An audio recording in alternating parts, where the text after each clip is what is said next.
Welcome to Talks with Tracy, with certified hypnotherapist, life coach, and licensed mental health professional, Tracy Claremont. Tracy will share her healing journey and explore the many meaningful alternative healing methods in our world today that will support you in doing your own deepest emotional healing. So please welcome the host of Talks with Tracy, Tracy Claremont. Let the suffering end and the healing begin.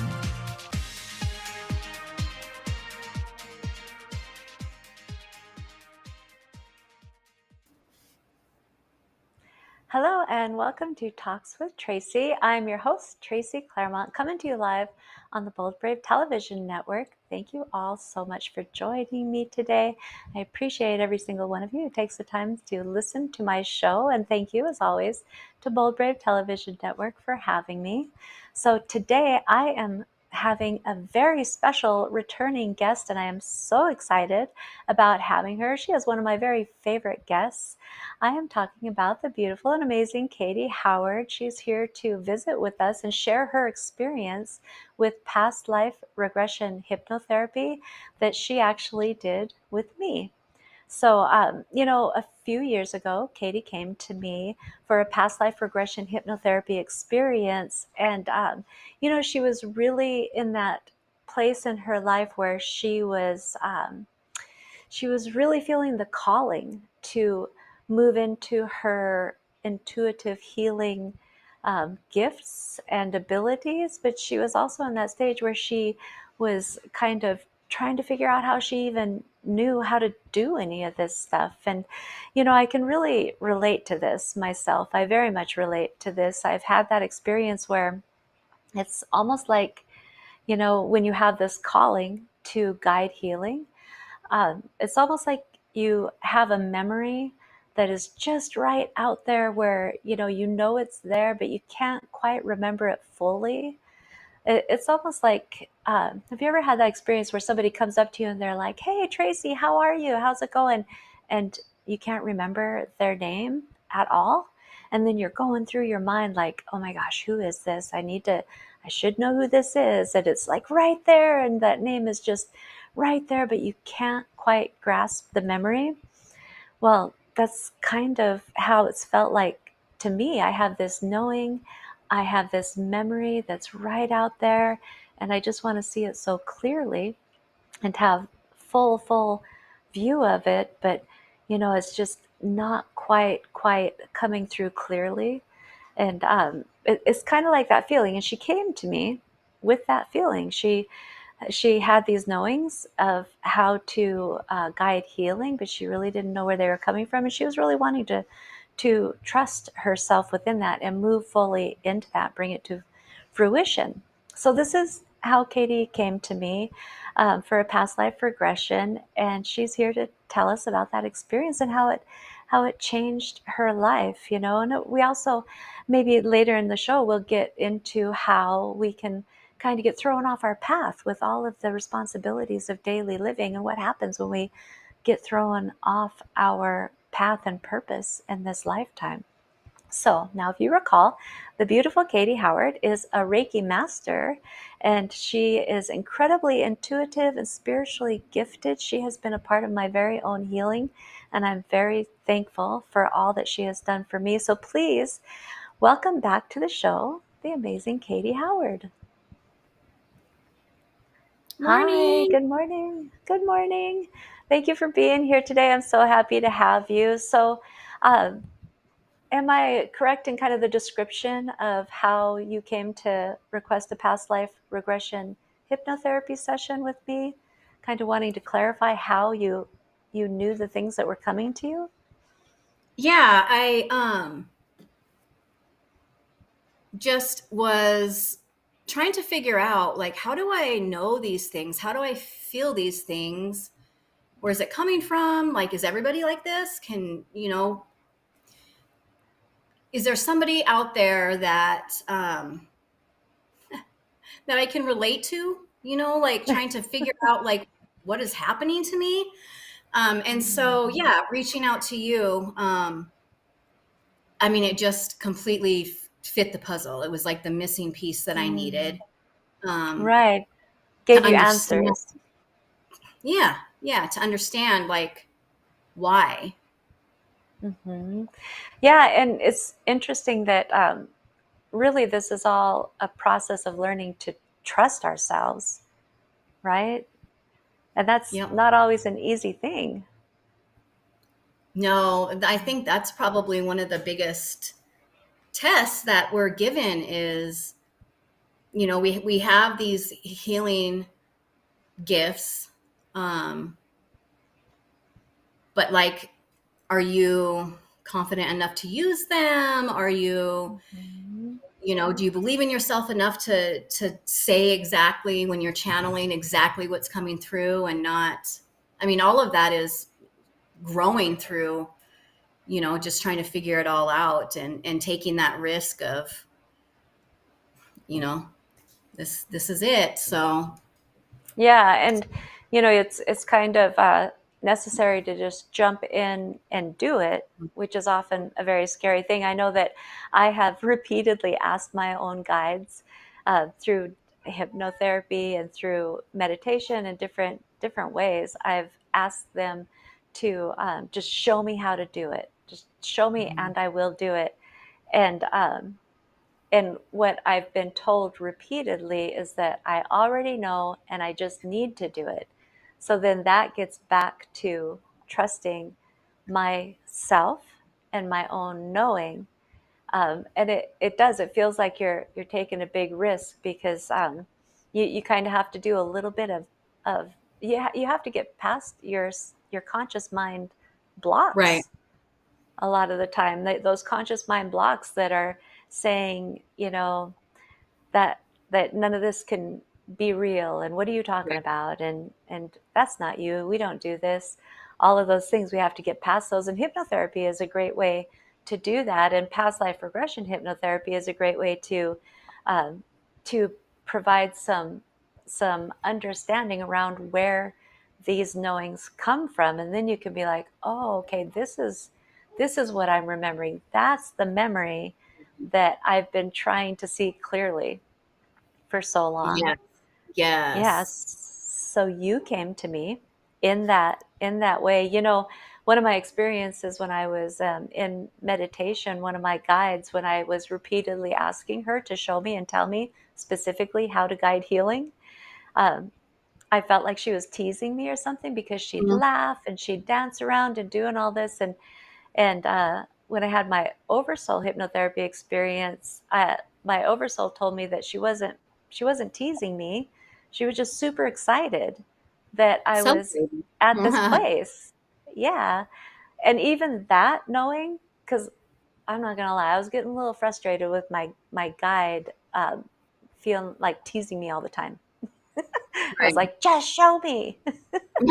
uh, and even that knowing that she was just excited and I already knew and I just needed to do was helpful for me. So, anyways, um, maybe we can just jump right in to the experience that you had with the past life regression. Now, with past life regression, we do a process of gradually taking you back, further back into your memories. We start with a childhood memory, then we go to a very, very early childhood memory, then we go to a womb memory, and then we go into the past life. So, can you tell me what you remember about any of those memories that kind of brought you back into as you traveled back further and further? Do you have any? Do you remember what those were?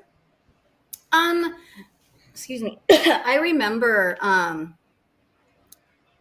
remember it, being in the womb, um, of this life and Mm-hmm.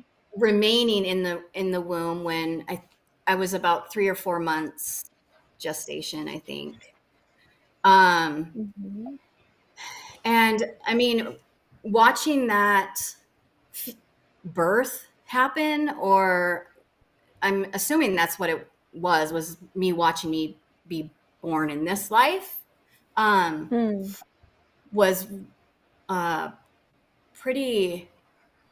I mean, it was so profound. Like the images that I was getting and like the information that was coming through, like explained a lot of why do I feel that way? Like how can I feel this light and know that there's something deeper to the sunlight or, to that deep feeling.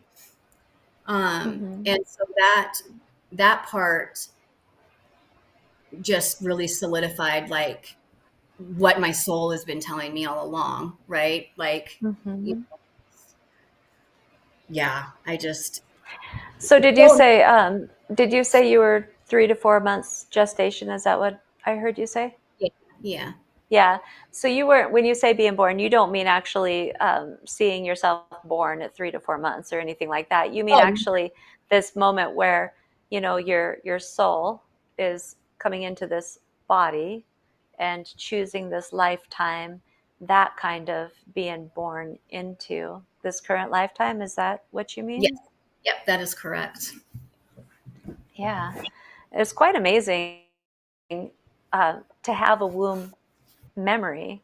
Like those aren't I part of know, our conscious memories. And um, I've had many myself, and I always think like, how do how do I know these things? And we'll talk later after we talk about your past life. We're going to talk about how we also Google things and whatnot. Well, I have like uh-huh, my own version of Googling. When I think of womb memories, I like go to my mom and who I have still. And I ask her, like, this is the womb memory I have. And I tell her it. And then she really just validates it because she has those memories in her conscious mind. And she's like, yes, that's just the way it is. And, or it was. And I often think about our senses. Um, we, we have, it's like scientifically proven that we have senses that we don't use right, typically, that as humans. And my understanding, my knowing, I guess I should say, my knowing of why we can have a womb memory and know what's going on outside of the womb. Because I've described exactly what's happening around my mom when I'm in the womb. I believe that we use all our senses, and we can actually see outside of and sense what's happening outside of our environment that we're actually in. Um, that's possible because we're using all our senses. We haven't been told yet that we shouldn't use these senses, or these senses are invalid, or whatever our society and our regular lifetime teaches us about our right, senses as we grow older, because we very often lose our intuitiveness right. and whatnot. But we have that very strongly when we're coming into this lifetime. So that's how I've explained through my own knowing to people about why we can have womb memories and know what's going on outside of the womb. I remember one womb memory where I was describing very clearly my 4-year-old brother who did not want me to come into this lifetime. But I was describing exactly what he looked like. I described his little angry face and things like that. And then again went to my mom and was like, this is what I saw. And she's like, absolutely, that's exactly how he looked. It's just mind Yeah, blowing. it is Amazing. mind blowing. Yes. So it's wow, it's already time to break for a commercial. When we come back, we're going to jump right into you describing your past life regression experience and talk about all the lifetime that you visited and all the things that you came to understand as a result. It's super interesting. So please stay tuned for that. We're going to take a break. You're watching Talks with Tracy on Bold Brave Television Network. We'll be right back. What if there were a super tiny device that could diagnose the brain and is smaller than a single human hair? What if you could see inside the brain to help an epilepsy patient during surgery or to help the fight against Parkinson's disease? Dr. Patricia Broderick is proud to announce the Broderick Probe, a biomedical and electronic breakthrough. Imagine a probe to help with the understanding and potential cure of brain-related diseases. To learn more, listen live to the Easy Sense radio show with host Dr. Broderick, Wednesdays 7 p.m. Eastern on the Bold Brave Media Network and TuneIn Radio. And to help support the Broderick Foundation, please go to easy easysense.com and learn how, with your help, we can fight these horrific brain disorders. That's easysense.com to learn more and help support the Broderick Foundation. Author, radio show host, and coach John M. Hawkins reveals strategies to help gain perspective, build confidence, find clarity, achieve goals. John M. Hawkins' new book, Coached to Greatness, Unlock Your Full Potential with Limitless Growth, published by iUniverse. Hawkins reveals strategies to help readers accomplish more. He believes the book can coach them to greatness. Hawkins says that the best athletes get to the top of their sport with the help of coaches, mentors, and others. He shares guidance that helps readers reflect on what motivates them, rediscover and assess their core values, philosophies, and competencies, find settings that allow them to be the most productive, and track their progress towards accomplishing goals. Listen to John Hawkins' My Strategy, Saturdays, 1 p.m. Eastern on the BBM Global Network and TuneIn Radio.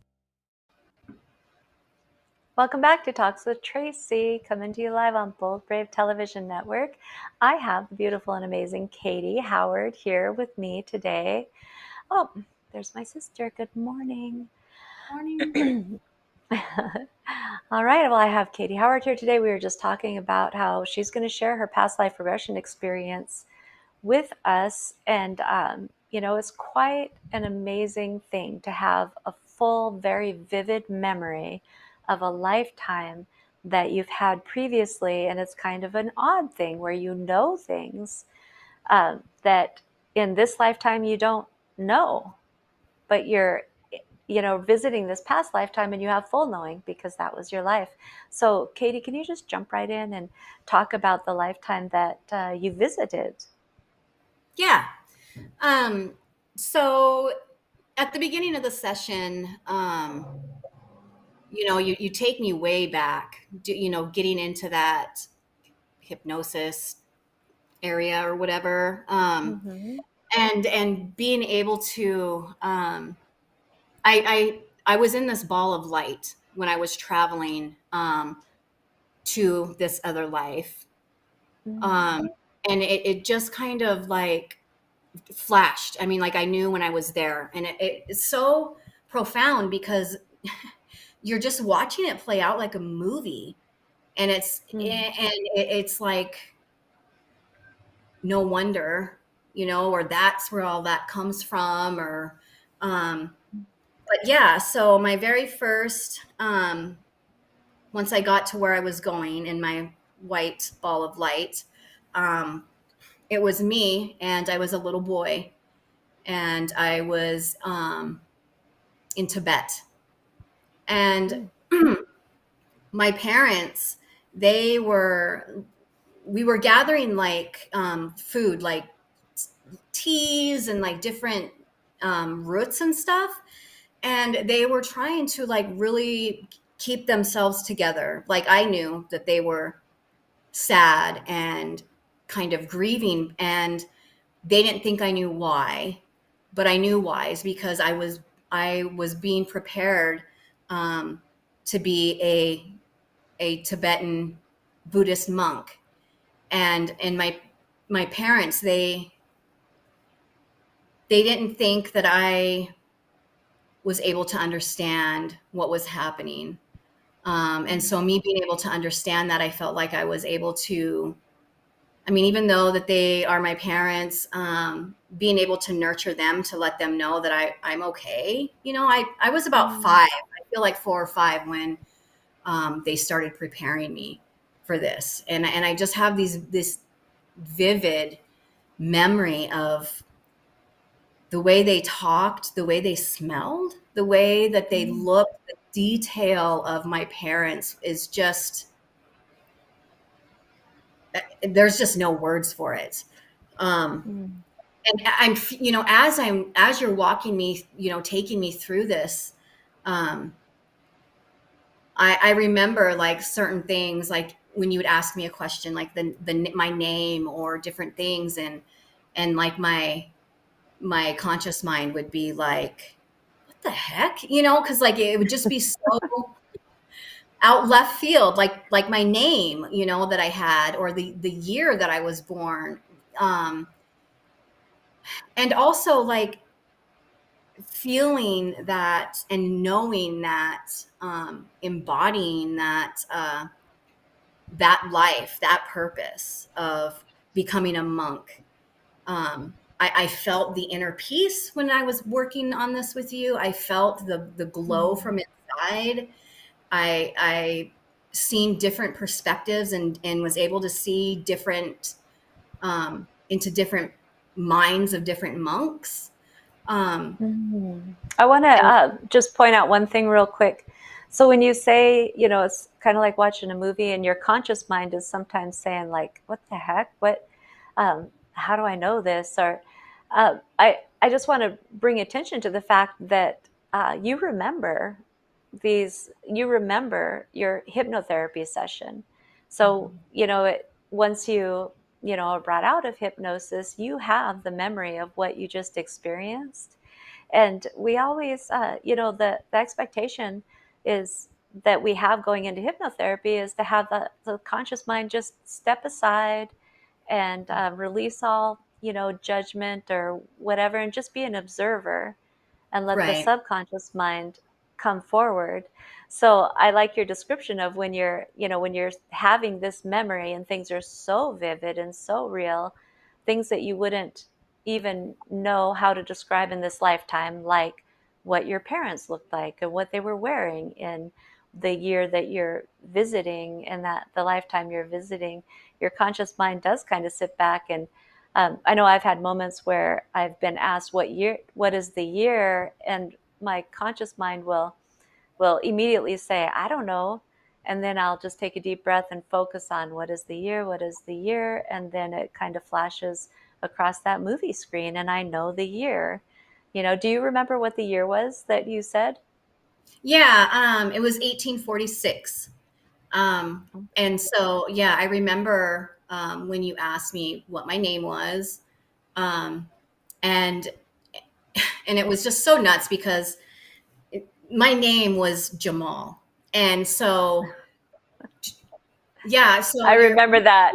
and I'm like Jamal, and then I was like Jamal, like is this, yeah, anyways, okay, you know, so we just kept on going, and you were like, in what year? And it was 1846, and it was just like an immediate answers. Do you know what I mean? Like it was just, Mhm. what's your name? Jamal. What year? 1846. What were you doing? Monk. You know, like it was just Right. And given, right? I remember you saying, Jamal? Like you were even questioning, like Jamal. Did people, with your tone, you were like, did people even name their kids Jamal in Yeah. Tibet in this? But we're like, Yeah. no, we're going with it. This is what's coming, and we're going to continue. Yeah. Yeah. So, and when we get to the Googling part, we'll explain where Jamal came from. But first, give us a little more detail about the scenes that you went to, and then, of course, we always go to scenes that are meant to show us. It's always the lifetime that has the most to share with us and the most to bring to us in the moment at that particular time in our life that presents itself. So this was definitely the lifetime that had the most for you to learn from. We went to some other scenes. Do you remember some of those other scenes? And then eventually we got to the death scene. Yeah. Yep. Um, so I went to train and be under, be a student. And it, it was like, it was like everybody knew when my mom, when she was still pregnant with me, like what I was there, what I was being born for, if that makes Mm, sense. Like it was already pre-planned by my parents that this monk will be born from you too, that he has to go train, go learn, go be still at the age of 5. mm, And so being able to see that little snapshot of them preparing me and trying to hide their tears and be happy, and you know, and know that their child is going to, you know, try to make a better world or whatever, Mm-hmm. was just really, I mean, the love and the light that I felt was just, there's just no word for it. I mean, it was profound. It was warm. I mean, like I physically had a reaction to all of this in my body. Mm-hmm. And so I saw a lot of scenes in this temple. And it wasn't an enclosed temple. It was an outside temple, and it had just pillars, like there was no walls. It was just pillars with the roof. And there were like little fires here and there, and it was like old brick, but not brick, maybe rocks or Yeah. something, that everything was made out of. And the weather, even just the weather and the smell of the rain, um, Mm. just really, it just like brought me right. I mean, it's just so, now years later, after I've had this, worked on that, it's just so, I can't even explain it. Mm. It just really answered everything that I needed to know as to how am I able to do these things? I must have had, you know what I mean? Like I must have had some sort of experience in a previous life. I don't know, but I really need to figure out like who I am and what I'm here for. So doing that hypnosis was just, or the past life regression, yeah, was just completely, that was what completely catapulted me forward into really understanding and accepting what I came here to do, the entire, Mm. um, Right. My guest last week, Mark Johnson, he was talking about how um, a lot of times we think of past life regression as we go to it so that we can figure out where illnesses come from or um, emotional issues that are negatively impacting us today. A lot of times that's what we think of when we think about past life regression and why we go back and do healing. But he did make the point also, and you and I have experienced where, this is a great example of bringing forward gifts from a past life. So there's great things that we can bring forward into our lifetimes as well. And this is a great example. Do you remember the death scene? I do. It was very peaceful. Mm. Um, and people were preparing. I was completely just ready, just like I knew the other side was what I've been preparing for my entire life, like it, it was so peaceful, and there were monks all around.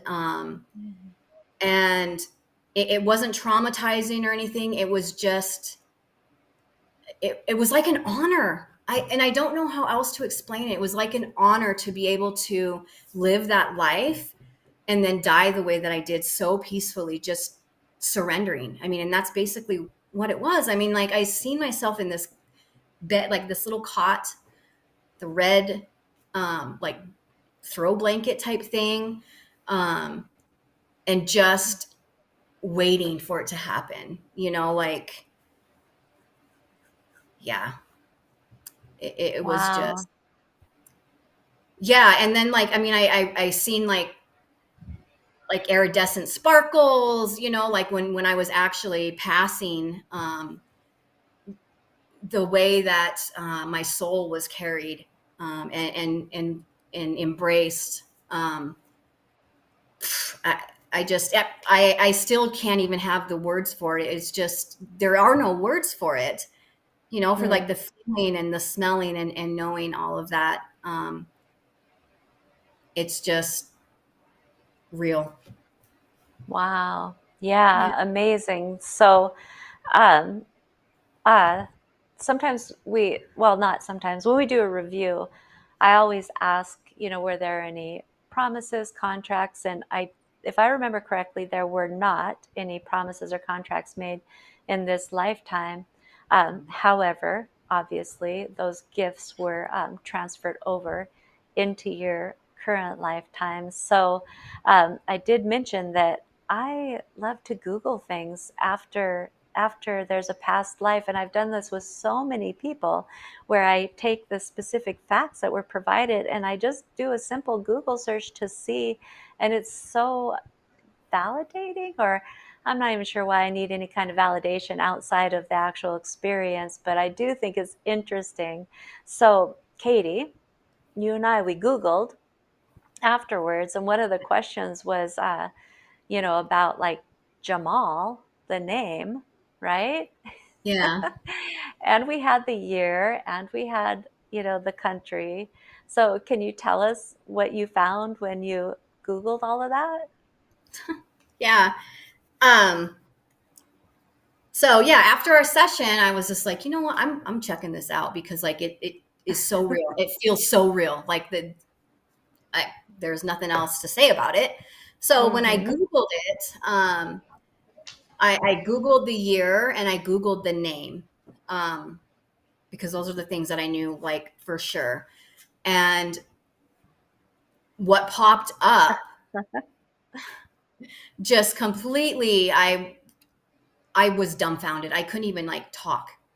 It was Jamal, this Buddhist philosopher, healer guy, from Right. 18 from And I 1840. think I isn't what you told me too was when you were in the past life, it was coming through to you as Jamal, which is probably maybe a product of your conscious mind. That's a name that is more familiar to you. But did you say that the actual name that was yours was Jamgon?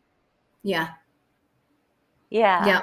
very close Yeah. to Jamal. So you were like trying to hear it, trying to pinpoint it, but it was Yeah. very, in this lifetime, very unfamiliar to you.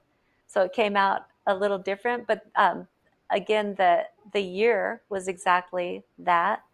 The year of birth was exact, and it even came up with a picture of this monk, of the monk that you were, Yeah. because that monk was, had a huge impact um, on the world and on teachings and things like that. So you actually got to see a picture of yourself.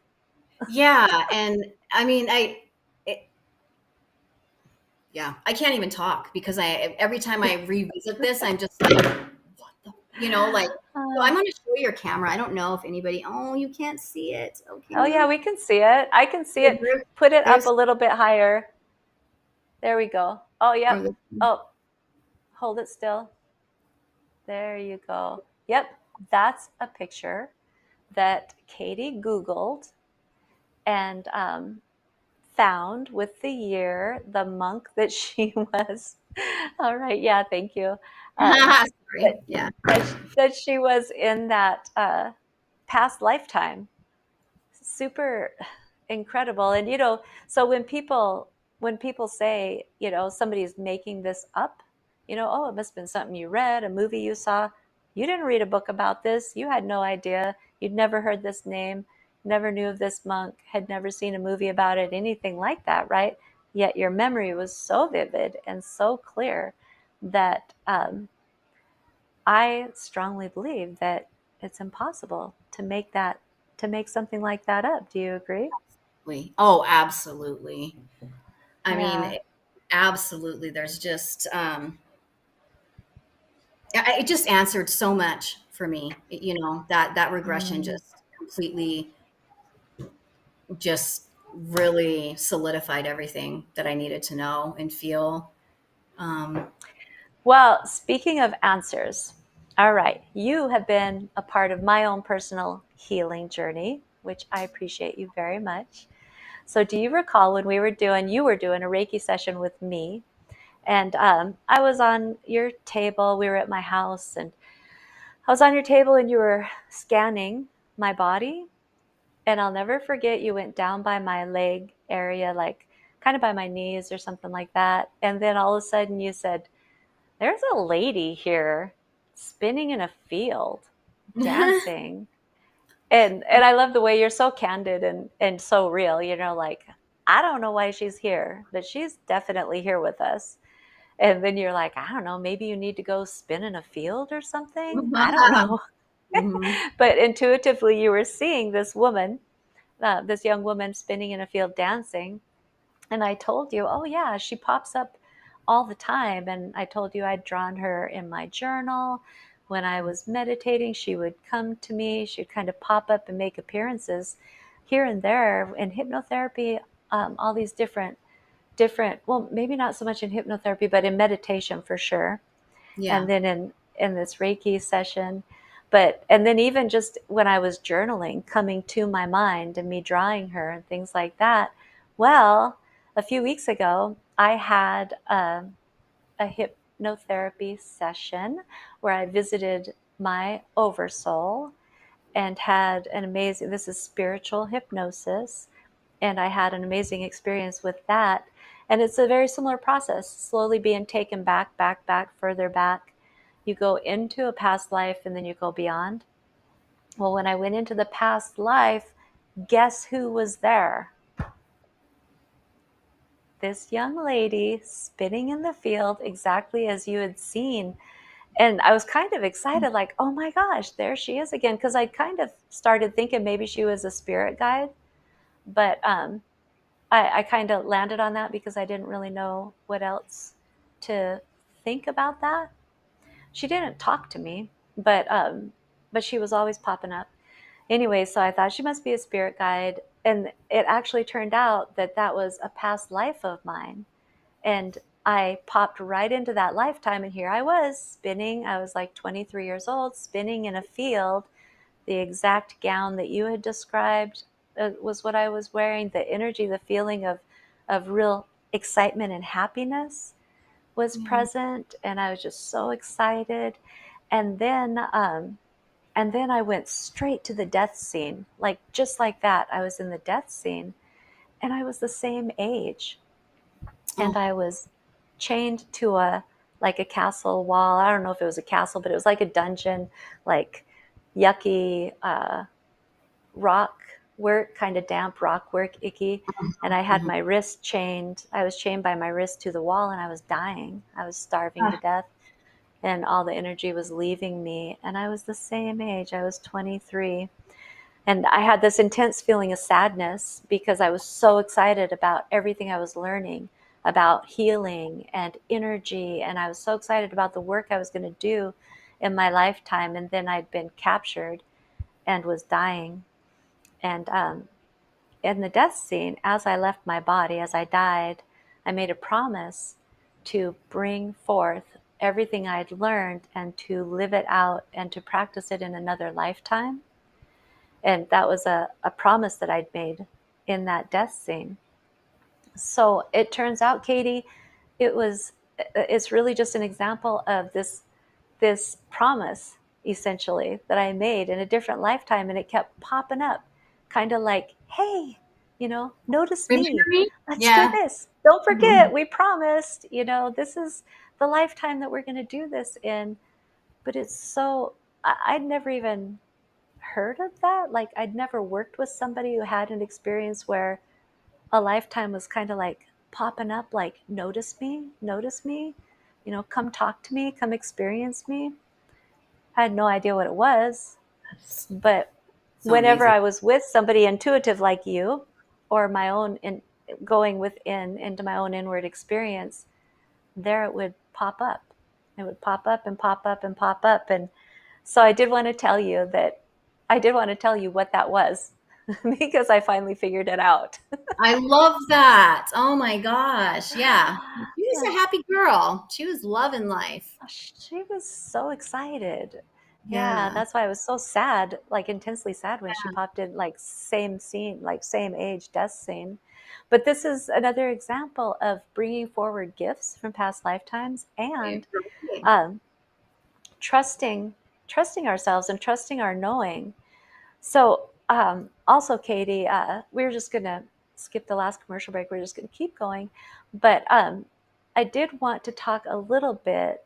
I recently had an experience where I kind of fell off the wagon, and I did a show all about it where I called it Tracy's momentary relapse into old thoughts and behaviors. And it was really an experience where life kind of overwhelmed me, overtook me, um, and I went off of my true path, and it didn't go well for me. So you have shared that you've had experiences like that as well. Can you talk about that? Yeah. I mean, just life, being a mom, working, doing all of that stuff. As a mother, a lot of the stuff that I need to work on in myself kind of gets put off to the side, because I need to worry about my kids. I need to worry about all that, and I can handle my own. I can figure all that out. Well, um, that the universe will find ways to slow you down and put these opportunities in front of you to get back on your path. Like this Mm. spiritual fitness, I guess, if you will. Like, what do you do to like to stay fit, in your spirituality? um that's been probably my number one struggle, is um being able to take that. I just forgot what I was going to say. uh I um love what you're saying about spiritual fitness, right? oh, yeah, It's yeah, easy. yeah. So yeah, I mean, life Mm-hmm. gets in the way and things just kind of, we get kind of off track. I mean, it happens. It's going to happen.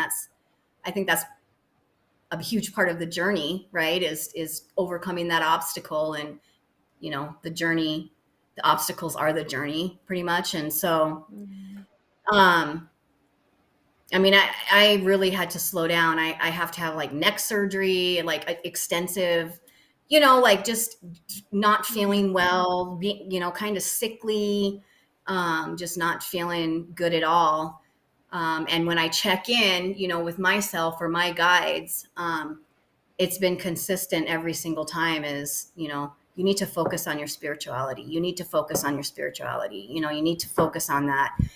And when I don't listen to that voice, um, Mm-hmm. I just can't heal. I can't heal myself. I can't get better. It's always just something else, something else. So, um, really intentionally putting my spiritual fitness forefront. And that could mean doing a meditation at bedtime. Mm-hmm. That it can mean any of that stuff, as long as you're doing it. You're I, talking I about some kind of going inward, Yeah. some some method of going inward. And it is so easy to get off of, it is so easy to get off track from our path because daily life is a lot, right? We get caught up in, I got to go do this and I got to do that and I got to do this. And then worry thoughts start happening, right? We start overthinking. We start um, ruminating, meaning, just thoughts just going, worry thoughts going on and on and on in our mind. And then we say, I don't have time. I don't have time to meditate. I've said that often myself. Yeah. I've even thought at times that I don't have time to pray. How much time does it take to pray? And I always remind myself, I could just say a prayer going down the road in my car, because you can send something up at any time, right? So it's not a valid excuse for me to say I don't have time to pray. What's meditation? How long does meditation take? You can do a 10-minute Yeah. meditation. Yeah. That can be a process of going inward that is very healing. And what I want to bring attention to, you just said that you are having issues with your neck, and which is going to require surgery and things like that. That was a result of an accident. Is that correct? Yeah. Yeah. Yeah.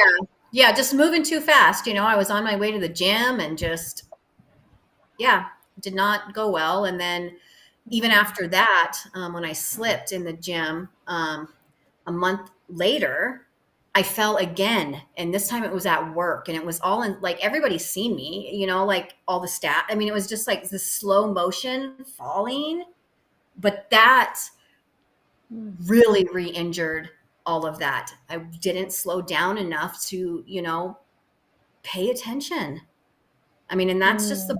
that's the bottom line, like when I reflect back on different experiences I've had, they've been as a result of not focusing on my spirituality, um, Mm.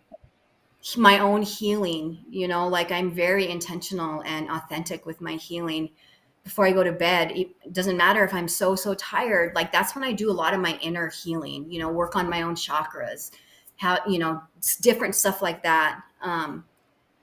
And so I've really been challenging myself to make that happen. Mm-hmm. Yeah, and I would say that when we veer off our path, well, let me start by saying the things that happen when we're on our path. When we are actually on our path, that, moving towards the purpose of this lifetime, fulfilling the the purpose the things that we came to this lifetime to do. When we're on that path, we know it because things unfold for us. Things Yeah. just kind of happen. And um, I have definitely had that experience. And I've really tried to focus on living in an intuitive way, which has not been the easiest thing for me. It takes practice and it takes effort and concentration, because you have to like take a moment and say, what is my gut telling me? Right. As Right. your So some brain is like blah, blah, blah, blah, like that has to get set aside too. That's hard. That's hard to do that. Absolutely. You have to take a moment and quiet your mind, and then go inward and listen to, just uh, ask yourself, am I meant to do this, or whatever your question is, and then listen to the intuitive response. And um, a lot of times I don't even now, I've had enough practice at it. I don't now have to take a moment and stop and listen. I just have the knowing, like, okay, I know I'm supposed to do this. So now I'm going to do this, and it Right. happens all the time throughout, it happens regularly, where something unfolds before me and then I move into it. But I will say, when I'm off my path, when I get to that place where I'm overwhelmed, I fall into old behaviors of doing everything for everybody else and nothing for myself, which is, something I've worked on through hypnotherapy. Uh, by the way, you can have multiple hypnotherapy sessions. One hypnotherapy session can be extremely healing and impactful in your life and make big changes for you.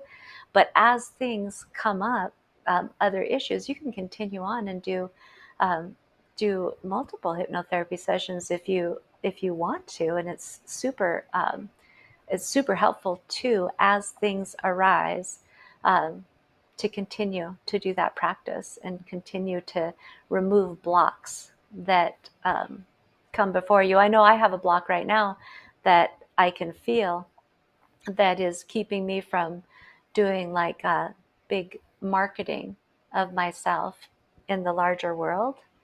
And Hmm. that's something that I will do hypnotherapy around, to remove, so that I will quit procrastinating and I will lose the fear.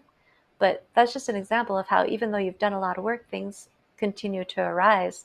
Oh And yeah. speaking of which, let me just do a quick message to Caleb.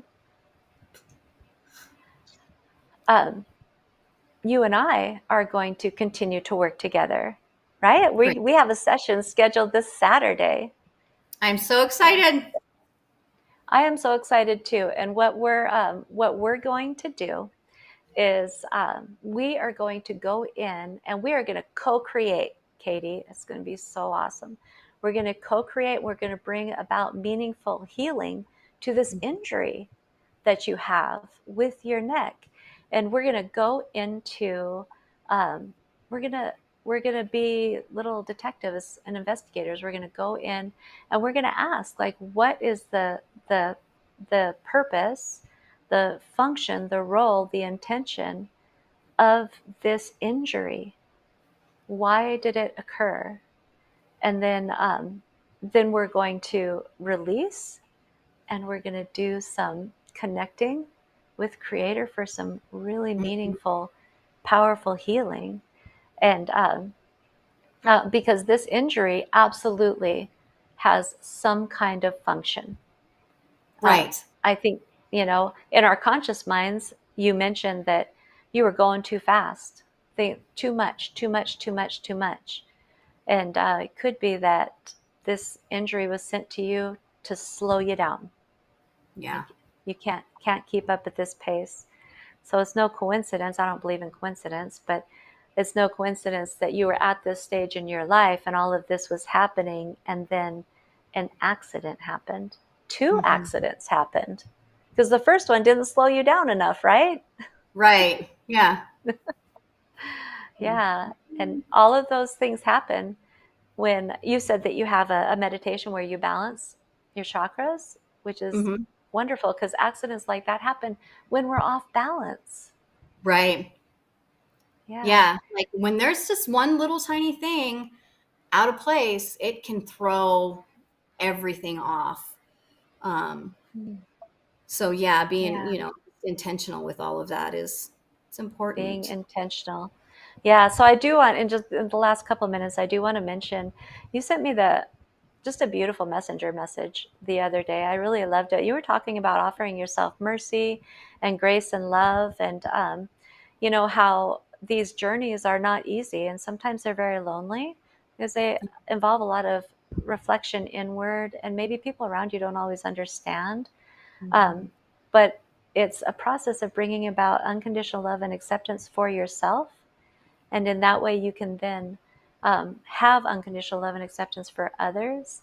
And Katie, is it true? This is my belief. Do you agree that it's that unconditional love and acceptance that we can bring to the world that is actually the true healing energy power?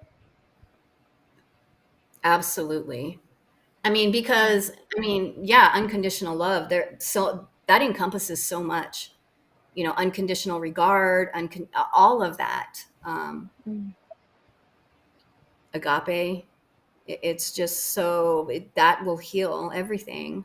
I feel like it will. True healing And from the heart, yeah, from the like, heart center. yeah, that authentic, Mhm. like it's like a want and a yearning, just to I mean, as a healer, I want to be able to heal myself and co-heal with other people or whatever. Like that's my purpose. So I need to make sure that I know how to do that within my own self. Mhm. Right. So And it comes from a place of love. And if you don't have love for yourself, then, how do you give it to other people? yeah, I always thought like, oh, I have this unconditional love and blah blah. But once I actually like healed and started awakening and all this stuff, like the unconditional shift, the unconditional love shift that occurred, um, I did not know that I could love even more. It's just that Mm, unconditional love piece. You got to have that, and everything else just falls into place. Like seriously, mm. like you were saying Yeah, earlier, beautiful. doors just come. They just open when you know Mhm. you're on your right path because it'll happen. Right. And when you're off your path, things don't unfold, and, Right. You obstacles will. present themselves, accidents happen. So, is there a way, are you doing Reiki sessions now, or are you taking, oh, okay. So tell us how people can reach you for that. Yeah. So my Facebook page is Kate Howard. And my phone number is 406-926-9697. I don't have business cards or anything like that, but yeah, I'm doing Reiki, card readings, energy healings, whatever, pretty much whatever anybody needs. Just I can help. Awesome. Beautiful. And I remember you saying that whenever you get too far away from doing what you're meant to do, that healing, guiding that healing, the universe will send you like 3 people Three people. in sets of 3s to Yep. remind you, Katie, this is what you're supposed to be doing. Yeah, every time. Just yesterday, somebody purchased 12 gift certificates from me, so it's just like right when I'm teetering, like maybe I'm not doing, like the universe is like, you are, here's this, or, so. Awesome. Things unfolding. Well, great. I look forward to doing our hypnotherapy this I'm so weekend. excited. Maybe we can talk about that on a show as Yeah, well. I So love thank that. you so much for joining me today. It was great having you. And thank you to everybody who takes the time to listen to this show. I appreciate and love every single one of you as well. So next week, I will be having another friend to the show on. Ash Benavides is going to be joining me, and she's going to give us an update on her life. If you do recall, she is recovering from a lifetime of narcissistic abuse, and she is learning all the time, learning as she goes, and she's going to share us some of the things that she's learned most recently, and she's also going to talk about life with a head injury and how that impacts her life. So please join me for that. Until then, this has been Talks with Tracy on Bold Brave Television Network. Thank you, and I'll see you next week. This has been Talks with Tracy. Join us each week as Tracy and her guests will come together and realize that underneath it all, we are all the same and never alone. So join us each week and let Talks with Tracy be your safe place to land in your healing journey. Right here, Thursdays, 11 a.m. Eastern on the Bold Brave TV network.